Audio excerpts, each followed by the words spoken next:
మరి భగవాన్ బిర్సా జయంతి సందర్భంగా చేసినటువంటి మరి గ్రామస్తులకు అలాగే అలాగే అలాగే సచివాలయం కూడా నమస్కారాలు. ఇప్పుడు నేను చూశారు మన వాటి గురించి చెప్పినట్టు అప్పుడు సమరయోధులు ఎంత మనం పుస్తకాలు చదివినా కూడా తక్కువే. ఆనాటి సమరయోధుల్ని మరి మనం గుర్తు చేసుకొని ఇటువంటి 5th షెడ్యూల్ గిరిజన ప్రాంతంలో మరి ఎంతో పోరాటం చేసినటువంటి ఈ మరి ఆ ప్రాణాలు కూడా లెక్క చేయకుండా మరి మనకు ఈనాటి స్థాయికి తీసుకొచ్చినటువంటి సమరయోధుల్ని ఎప్పుడు కూడా గుర్తు చేసుకుంటూ ఇలాంటి కార్యక్రమానికి నిలువెల్లా మరి భూమి మీద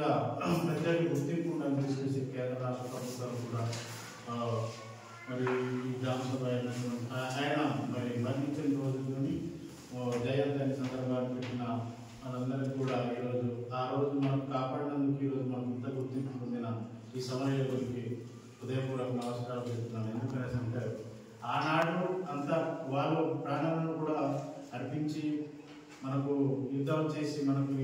మరి ఈరోజు మనకు స్వేచ్ఛమైన జీవితాన్ని అందించిన